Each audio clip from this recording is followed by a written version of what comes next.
अस्सलामुअलैकुम नाजरीन इकराम, रोशनी light channel की तरफ से आप सबको खुशामदीद। नाजरीन इकराम, मेरी आज की वीडियो महमद फातिल और सुल्तानी नामी ड्रामा सीरीज की किस्त नंबर 20 का रिव्यू है और इसके साथ साथ आने वाली नई किस्त के बारे में भी बातें होंगी।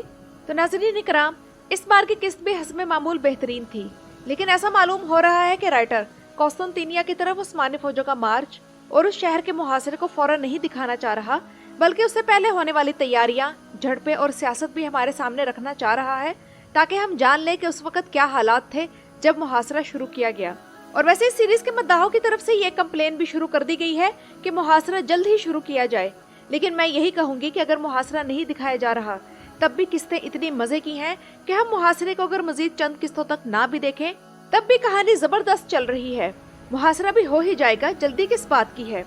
जरा सुल्तान हरम से तो निबड़ लें, संजक बेलर के मसले हल कर लें, जबकि उधर शहजादा और हार की कहानी भी साथ साथ चलती रहे तो कोई हर्ज नहीं। सूरत हाल यह है कि इस वक्त जहां उस्मानी सल्तनत में सुल्तान को कत्ल करने की साजिशें हो रही हैं, तो उधर बाज़ंतीन महल भी साजिशों से खाली नहीं। कॉन्स्टेंटिनोस ने जिस कदर जहानत के साथ अपने भाई दिमित्रियोस को रोका, इसकी दाद देनी चाहिए, क्योंकि तारीख के मुताबिक बाज़ंतीनी सल्तनत के शाही खानदान के अफराद अपने मुखालफिन को मारने के लिए जहर से काम लिया करते थे, और इसी वजह से बाज़ंतीनी दौर में तरह तरह के अजीब और गरीब जहर तैयार किए गए। लेकिन अगर यहाँ दिमित्रियोस की बीवी को जहर दिया जाता तो दिमित्रियोस जान जाता कि ये शहनशाह की चाल है, इसीलिए खुदकुशी का ड्रामा रचाया गया। लेकिन जस्टिनियानी के इल्म में ये राज आ गया है, तो जाहिर सी बात है कि कल को ये राज भी खुल जाएगा। उधर नोतारस और जस्टिनियानी म्यूचुअल ग्राउंड पर आकर ही नहीं दे रहे और इनकी टसलबाजी मुसलसल चल रही है। वैसे मद्दाह अभी तक इस अदाकार को नोतारस के किरदार में एक्सेप्ट नहीं कर सके। वजह यही है कि उनके मुताबिक अभी तक इसमें से दिरिल शार्तरुल के इब्ने अरबी वाली वाइब्स आ रही हैं। इसका बोलने का अंदाज इब्ने अरबी जैसा नरम है, इसलिए एक नेगेटिव रोल में यह अदाकार बहुत से मद्दाहों को हजम नहीं हो पा रहा। वैसे आप लोगों का इस मामले में क्या ख्याल है? और मैं यहाँ अगर अपनी राय दूँ तो मैं ये कहूँगी कि किसी ड्रामे में दरवेश बनने का मतलब ये नहीं है कि अब वो अदाकार दरवेश ही के किरदार प्ले करता रहेगा। पाया तक सुल्तान अब्दुल हमीद में दाई का किरदार अदा करने वाला अदाकार तश्कीलात में एक नेगेटिव रोल अदा कर रहा है और बड़ा अच्छा परफॉर्म कर रहा है, तो मुझे ये वाला नोतारस भी कहीं से ऑड नहीं लगा। जबकि नोतारस की बेटी बहुत क्यूट है। इससे पहले एक मुझे बामसी बे की बीवी हफ्सा बहुत क्यूट लगी थी, और अब ये लड़की। इसके बरक्स मिनोतो की बेटी बहुत अनोइंग है, जान जानकर जस्टिनियानी से चिपकने की कोशिश कर रही है। जाहिर सी बात है कि जस्टिनियानी भी इस बात को समझ रहा है। और अगर मैं यहाँ तारीख के हिसाब से बात करूँ तो तारीख में एक एना नाम की लड़की थी जिसे जस्टिनियानी शादी करना चाहता था, तो इस हिसाब से भी ये ड्रामा तारीखी बुनियादों पर चलाया जा रहा है। और नाजरीन इकराम, एक बहुत अहम सीन इस किस्त में वो था जिसके जरिए हमें बहुत अहम मैसेज दिया गया कि सहूनियों की असल फितरत क्या होती है। ये आपसे सब कुछ ले लेते हैं जो आप इन्हें ऑफर करते हैं, लेकिन फिर भी ये आपको आखिर में धोखा देने से बाज नहीं आएंगे।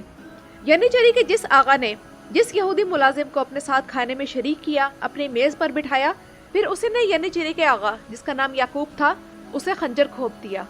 और आने वाली किस्त का एक सीन जिसका मद्दाहों को बहुत इंतजार था वो अब आ रहा है, यानी कि शाही तोप, जो कि उस वक्त की सबसे बड़ी तोप थी, वो तैयार हो चुकी है और यही तोप अगली किस्त में आएगी और कौस्तुनतीनिया ले जाई जाएगी।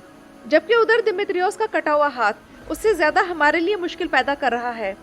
कभी वो इससे ढाल पकड़ता दिखाई देता है और कभी नेजा। चलिए ढाल की तो समझ आती है, मगर इस हाथ से वो नेजा कैसे पकड़ रहा है? तो अगर इस मामले में स्क्रीन इन्वर्टेड है तब तो कोई मसला नहीं। इसका मतलब है कि ये वीडियो एडिटर की तरफ से गलती है और उसने मिरर वीडियो फुटेज दिखाई है। और मुझे नहीं लगता कि जिस ड्रामे में बारीक बारीक छोटी छोटी बातों का ख्याल रखा जाता है वहाँ इतनी बड़ी गलती दिखाई जाएगी। और वैसे दिलचस्प बात तो ये है कि पहले दिमित्रियोस का हाथ काटा गया और अब वो इंतकाम की आग में अपने भाई के हाथों इस्तेमाल होकर तलवार से दूसरों को काट रहा है। लेकिन मुझे अभी तक समझ नहीं आई कि यनीचरी जस्टिनियानी की फौज से कैसे हार गए। या तो यनीचरी बेखबर थे और उन पर अचानक हमला किया गया, या फिर कुर्चू दुआन ही है। अगर याकूब आगा की जगह वो होता तो उसका जस्टिनियानी के साथ ज्यादा कांटेदार मुकाबला होता। बहरहाल अब अगली किस्त में देखेंगे कि सुल्तान महमद जब ये खबर सुनेंगे तो उनका रिएक्शन क्या होता है और फिर उनकी अगली प्लानिंग क्या होगी। क्योंकि नाजरीन इकराम, इस किस्त में भी सुल्तान महमद की पर्सनैलिटी के बहुत से पहलू हमारे सामने एक्सपोज हुए हैं। क्योंकि अब की बार जो मजबूत किस्त आई है तो किसी भी किस्म के फालतू वाकयात के सीन्स के बगैर ये किस्त पिछली किस्त से इंटरकनेक्टेड थी कि सुल्तान ने ज़ाती ज़िंदगी के मुतालिक मामलात से लेकर रियासती मामलात और मुश्किलात को कैसे हल किया, कैसे अपनी बीवियों को उनकी हद में रखा, अपने दीवान में मौजूद रियासती वजीरों को कैसे हैंडल किया और मामलात को हर पहलू से देखने के साथ साथ अपने मकसद की कामयाबी के लिए हर छोटी बड़ी बात पर सोच समझकर कैसे मंसूबाबंदी की। और इस किस्त की खास बात ये थी कि सुल्तान महमद अपने दुश्मन की सोच को सामने रखकर प्लानिंग करते हैं। तो यन्नीचेरी पर इतना बड़ा हमला होने के बाद सुल्तान महमद की अगली प्लानिंग का इंतजार रहेगा। और एक और अहम बात यह कि ज़ागनोस पाशा का सुल्तान का अतालीक और लाला होने के बावजूद जिस तरह उन्होंने उसकी गलती को माफ नहीं किया, इसमें बड़ा सबक है। और देखिए कि इसका अच्छा नतीजा निकला कि ज़ागनोस ने ज्यादा दिमाग लड़ाया और फिर वो सुल्तान की जिंदगी बचाने का सबब बना। तो इसलिए हुकूमती अहलकारों या सियासतदानों वगैरह को उनकी गलतियों पर फौरी सजा मिलनी चाहिए। अब जाहिर है कि हमारे मौजूदा ममालिक में कोई सुल्तान वगैरह तो है ही नहीं, तो वोटिंग का सिस्टम है। तो अपनी इसी वोटिंग पावर को इस्तेमाल करके हम नाअहल सियासतदानों को पार्लियामेंट से निकाल सकते हैं।